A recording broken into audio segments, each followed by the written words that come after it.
Nós vamos ler um texto, um verso. Vocês vão ler junto comigo.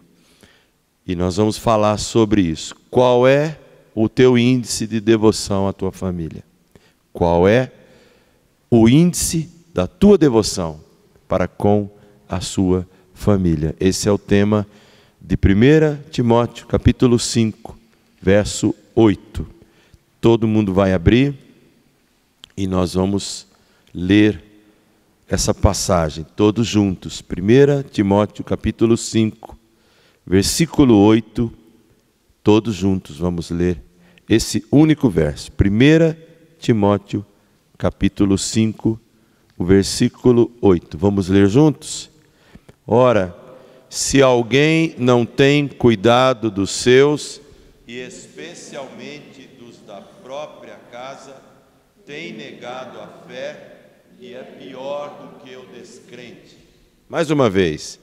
Ora, se alguém não tem cuidado dos seus, e especialmente dos da própria casa, tem negado a fé e é pior do que o descrente. Eu peguei uma poesia interessante de um homem chamado Cláudio Duarte, mas que não é o pastor que faz muito sucesso na mídia, é um presbítero com o mesmo nome. E olha só que interessante a poesia que ele fez sobre família. Existem certas pessoas carentes de entendimento, que acham que não foi Deus que criou o casamento. A princípio lhes parece que não foi conveniente unir dois seres avessos, de fato bem diferentes. Mas nós que somos cristãos e temos boa memória, conhecemos muito bem como surgiu essa história. Adão andava ocupado, trabalhando com capricho, se esforçando o dia inteiro pensando em nome de bicho. Era tigre, porco, tatu, macaco, alce, leão. Adão andava inspirado e foi mesmo abençoado com tanta imaginação. E é possível que o sujeito também tenha reparado que todo animal macho tinha uma fêmea do lado. E o Senhor, demais atento, sondando-lhe o coração, sentiu que era preciso dar um fim à solidão. E disse: Adão, filho querido, não quero te ver só. Eu vou fazer uma companheira, uma joia de primeira, da costela e não do pó. E pondo Deus em ação aquilo que pretendia, nocauteou nosso Adão, dando início à cirurgia. E Deus cerrou-lhe a costela, pondo carne no lugar, e assim fez a princesa, esperando ele acordar. Quando o varão despertou daquele sono pesado, o corte da cirurgia já tinha cicatrizado. Então Deus trouxe a varoa e, entregando a Adão, ouviu um brado de glória e a seguinte exclamação: ela é carne da minha carne, osso do meu osso. E Adão foi para a galera e fez aquele alvoroço. A partir daquele dia, o homem bem mais ocupado, deixou para trás muito bicho sem nome catalogado. E até hoje rola um papo machista e bem corriqueiro, que o homem é mais importante porque foi feito primeiro. Algumas mulheres se irritam e afirmam de arma em punho que a vida da obra-prima vem sempre após o rascunho. Mas há também homens que falem, e há quem acredite, que Deus fez Adão primeiro para Eva não dar palpite. Mas isso é irrelevante para o sucesso da vida a dois. Para ser feliz não importa quem veio antes ou depois, porque Deus fez tudo perfeito e discorde quem quiser. Mas o melhor da mulher é o homem e o melhor do homem é a mulher. Bom, é uma frase, é um poema. Cada um deles, cada frase dessa, indica algo importante que a gente precisa refletir. E como eu estou lendo, eu vou ler uma outra coisa, antes de entrar no mérito do versículo 8 de 1 Timóteo capítulo 5. É uma carta real, verdadeira, escrita há 55 anos atrás. Escrita por um jovem que estava terminando o namoro e terminando o noivado. E essa carta foi escrita por um jovem comunista, e a noiva, tão triste, foi num congresso onde o Billy Graham pregava, e pedindo oração, entregou a carta para que ele pudesse entender sua história.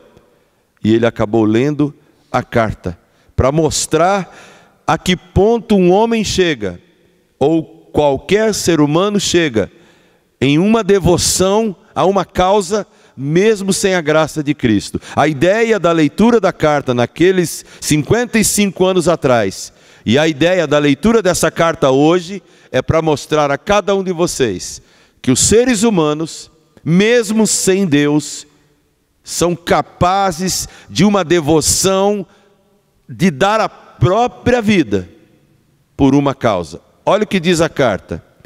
Abre aspas, o jovem escrevendo: há uma coisa que eu levo muitíssimo a sério, é a causa comunista. Ela é a minha vida, meu negócio, minha religião, meu hobby, meu amor, minha esposa, minha amante, meu pão e minha carne. Trabalho por ela durante todo o dia, sonho com ela durante a noite. Ela continua crescendo em mim, não diminui com o passar do tempo. E então eu não posso continuar uma amizade, um caso de amor, ou até mesmo uma conversação, sem relacionar isto a esta força que tanto dirige e guia a minha vida. Eu avalio as pessoas, os olhares, os ideais, as ações, de acordo como elas afetam a causa comunista e pela atitude delas para com isto.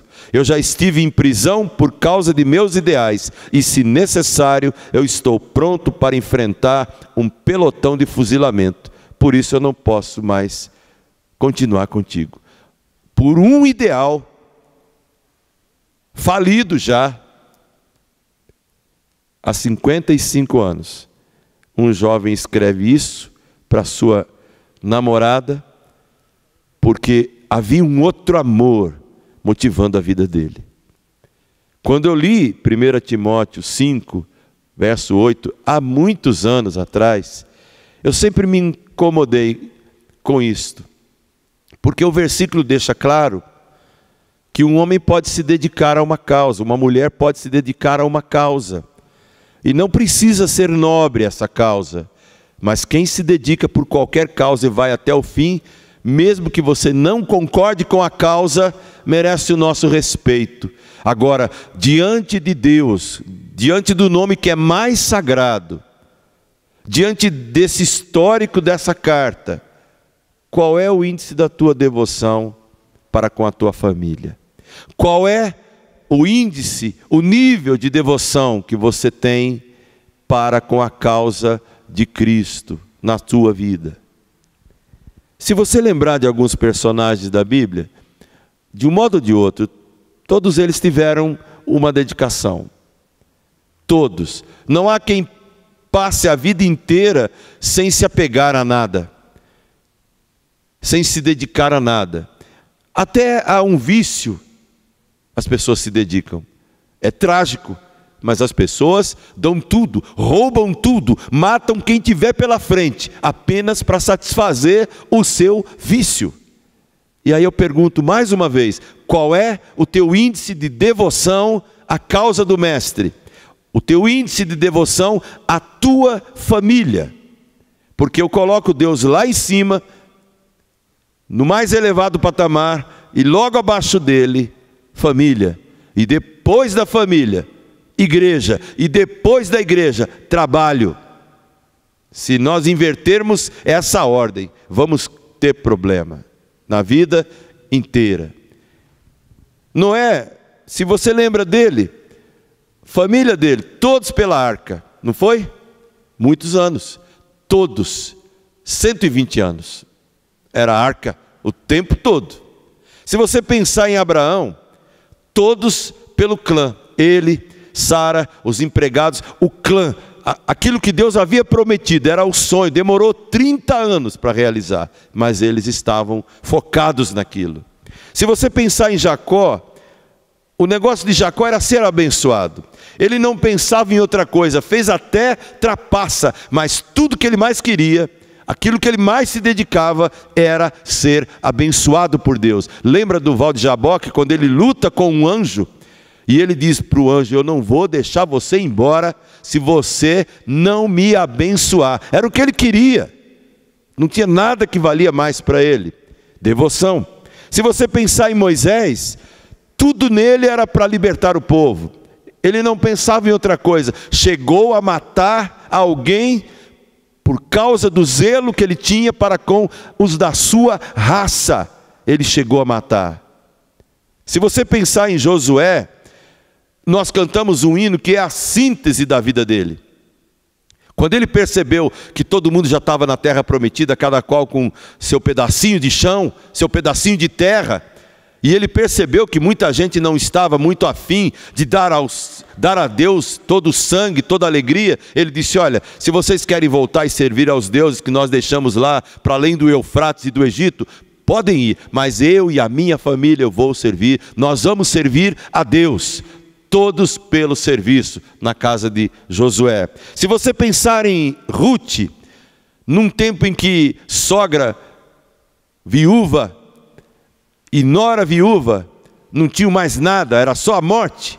Ninguém dava nada por mulher viúva sem filhos, ninguém dava nada por jovens mulheres viúvas, não, principalmente estrangeiras. Mas na casa de Ruth e na casa de Noemi, que era uma família, todos pela unidade. Elas preservaram a unidade e uma delas disse à outra: onde você for eu vou. O teu Deus é o meu Deus. Onde você morrer, eu vou ser sepultada também. Todos naquela família lutavam pela unidade. Se você pensar em Lloyd e Eunice, a avó e a mãe de Timóteo, todos pela educação cristã no meio de um ambiente hostil. Pai grego, total domínio de império como o romano, que podava qualquer iniciativa religiosa, oprimia de todas as maneiras. As duas mulheres, sem apoio de pai, sem apoio de ninguém, criaram um dos homens mais brilhantes do Novo Testamento. Todos naquela casa, unidos pela educação cristã num ambiente hostil. Isso é devoção. Cada item que eu estou falando é devoção. Se você pensar em Lázaro e as irmãs, a devoção deles era a hospitalidade. O que eles gostavam de receber era impressionante. E aqui na igreja tem uma irmã que é toda hospitalidade. Vocês sabem quem é? Sabe quem é? Eu sei. Eu já ouvi falar cada história dela. Tudo pela hospitalidade. Tudo pelo cuscuz gostoso para dar para a família, para quem chegar na casa dela. Só que se eu falar o nome dela, vocês vão querer fazer uma visitinha. Mas façam, na casa da Luísa, pode fazer uma visita na casa dela. Tudo pela hospitalidade. Quanto sacrifício às vezes, quanto tempo, quantas horas. Mas a hospitalidade é dom. Devoção é isso, você gosta de algo, você acha importante algo, você se devota, você se consagra. Se você pensar em Priscila e Áquila, tudo pelo ministério. Era um casal e vem um missionário chamado Paulo. Paulo chega a dizer: eles quase morreram para me ajudar. Tudo pelo ministério, devoção. Se você pensar em dois nomes estranhos, que eu duvido quem conheça, Andrônico e Júnias, vá lá em Romanos 16, vai aparecer esses dois nomes. Eram parentes de Paulo. É a primeira vez que Paulo menciona parentes. Ele diz: são meus parentes. Eles estavam antes de mim em Cristo. E eles se dedicaram a serem companheiros até de prisão. Eles se dispuseram a fazer companhia para o apóstolo Paulo na prisão em Roma. E Paulo diz: que Deus leve isso em conta, são meus parentes, estavam em Cristo antes de mim. Por que eu estou citando esses nomes, essas pessoas, essas histórias todas? Por uma única razão. 1 Timóteo 5:8. Se alguém não tem cuidado dos seus, especialmente dos de sua própria casa, é pior do que os incrédulos e tem negado a fé. A pergunta do sermão, da meditação é esta: qual é o teu índice de devoção para com a tua família? Qual é? Eu vou fazer 5 perguntas, porque eu não vou me alongar, mas eu quero que você entenda 1 Timóteo 5:8 para provocar a tua devoção. Qual é o índice da tua devoção para com a tua família? Primeira pergunta: existe cuidado? O texto diz: se alguém não tem cuidado dos seus. O contexto fala de viúvas. Viúvas que eram ainda jovens e poderiam se casar. Viúvas que tinham muitos filhos e que dependiam deles para sobreviver. Paulo está dizendo: Timóteo, na junta diaconal da igreja aí, cuide das viúvas que têm velhice e que não têm filhos, mas as que são novas, ou elas se casem ou elas trabalhem. Mas cuide, Timóteo, cuide. E Paulo está dizendo: se uma pessoa que se diz crente não cuida dos seus e da sua própria família, está negando a fé. É pior do que qualquer incrédulo. Qual é o teu índice de devoção para com a tua família? Tem cuidado? Você presta atenção àquilo que a sua família precisa? Você se empenha àquilo que a tua família precisa? Olha, você ajuda em alguma coisa? Você dá dinheiro só? Isso é fácil. Vai na Caixa Econômica Federal, pede um empréstimo, resolve o problema. Mas às vezes o cuidado é algo diferente de dar algo, é dar-se. É dar-se. Qual é o índice de teu cuidado, de tua devoção para com a tua família? Se você é marido, você tem que ter cuidado para com a sua esposa, cuidado de tratá-la com dignidade, com carinho, com amor, com consideração, com romantismo, com abraço, com beijo, com afeto. Se você é mulher, você tem que se enfeitar para o seu marido, comprar perfume para ele, roupa bonita para ele, para ele. Se você é filho, você tem que honrar, amar, dar abraço, carinho, proteção ao teu pai, à tua mãe. Se você é pai, você tem que proteger, educar, disciplinar, e mesmo que a lei da palmada proíba, você tem que de vez em quando dar umas boas palmadas em seus filhos, porque a Bíblia diz que a vara vai afastá-lo da tolice. Agora, que cuidado você dá para a sua casa? Qual é o índice de cuidado que você tem para com a tua família? Existe cuidado no teu trato para com a tua família? Segunda coisa, qual é o índice da tua devoção para com a tua família? Existe prioridade? Não só cuidado, mas a tua família vem antes? O texto diz: se alguém não tem cuidado dos seus, especialmente dos de sua própria casa, ou seja, a tua família é prioridade para você? Tua família. Quando eu falar de família, eu creio que você tem que pensar a tua família de carne e sangue e a tua família espiritual também. As duas devem exigir devoção da tua parte. Que coisa bonita, irmãos, quando existe uma família que é cristã e que cada membro dela se empenha no cuidado e principalmente faz da sua casa uma prioridade. Eu sei que correr atrás de sonhos, projetos, profissão, carreira, faz parte dessa caminhada. Mas de que vale o homem ganhar o mundo inteiro e perder a sua alma? Não é isso que diz a Bíblia? Vamos pedir permissão a Deus. De que vale o homem ganhar o mundo inteiro e perder sua família? Você vai trabalhar para quem? O que você acumula vai ficar para quem? Qual é o teu índice de devoção para com a tua família? Existe um cuidado palpável? Existe uma prioridade que leva todo mundo a entender o quanto você ama a tua família? Terceira pergunta: existe fé comprovada?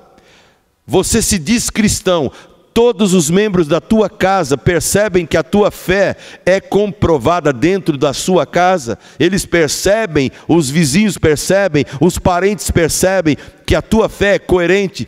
As obras que você pratica dentro de casa são um atestado inequívoco de que você cuida e se devota à sua família? Será que quando Paulo escreveu isso para Timóteo, Paulo estava escrevendo para orientar, porque na verdade Paulo não era casado, ele não tinha uma esposa, mas ele foi o homem que mais falou de casamento e família e laços familiares. Ninguém falou tanto quanto ele. Porque princípios são importantes para uma igreja. Mesmo que você nunca se case na vida, você não nasceu, sabe, do ar. Você não é um marciano, você não caiu aqui de paraquedas. Você nasceu numa família. Você tem um pai, você tem um irmão, você tem um primo, você tem um avô, você tem alguém, você tem sobrinhos. Se você não tem uma fé comprovada no meio dessa turma, você é pior do que um incrédulo.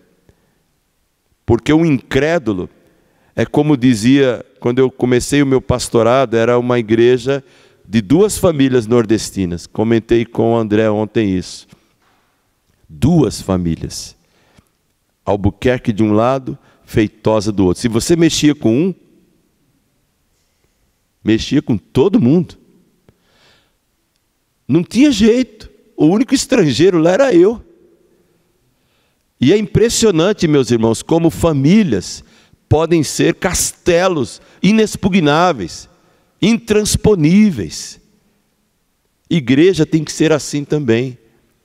Um castelo bem forte e seguro, onde nós podemos ser autênticos, nós mesmos, onde nossa fé se fortaleça, onde nossos filhos são criados com liberdade, com vigor, com instrução, porque o mundo lá fora é cruel, é implacável. Se eu não cuidar dos meus, se eu não cuidar de amá-los, não cuidar de protegê-los, eles serão engolidos por ideologias que vão destruir o conceito família. E isso já está acontecendo em nossos dias.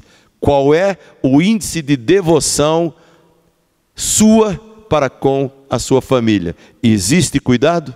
Existe prioridade? Existe uma fé comprovada? Existe uma diferença elogiosa? Olha o que o texto diz. Se alguém não tem cuidado dos seus e não tem cuidado dos de sua própria casa, tem negado a fé e é pior do que o descrente.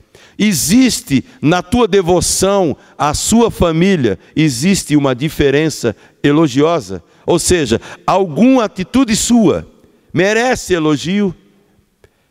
E um elogio tão grande que torna você muito melhor do que a melhor pessoa sem Deus? Ninguém que ama a sua família, vou abrir aspas aqui, não depende só de Deus.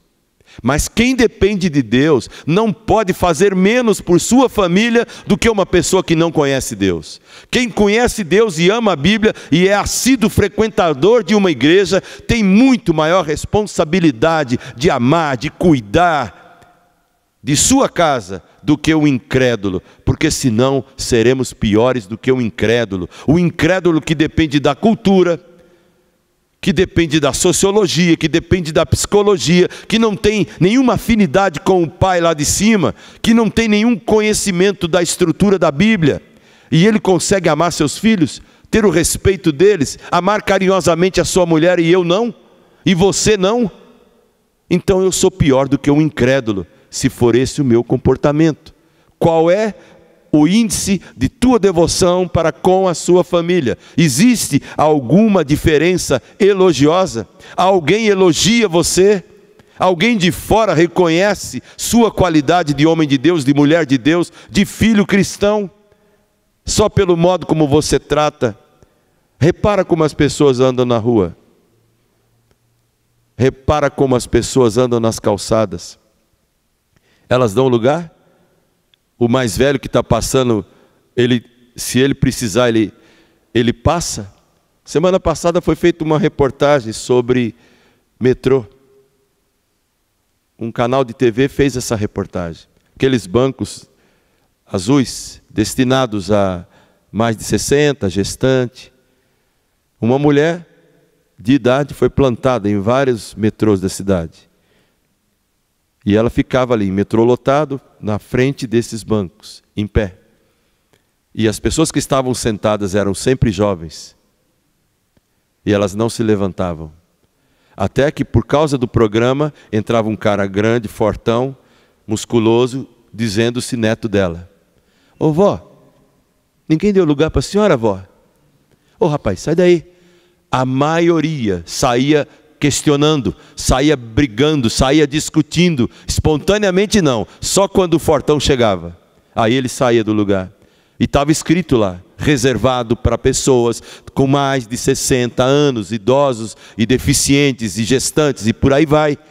Onde está a honra? Onde está o respeito? Qual é o índice de tua devoção para com a sua família? Existe alguma diferença na tua prática que mereça elogio? Se existe, você é melhor do que qualquer incrédulo. E o que Jesus quer é que a minha justiça e a sua justiça supere em muito a do escriba e a do fariseu. Eu concluo a mensagem dizendo: qual é o teu índice de devoção para com a tua família?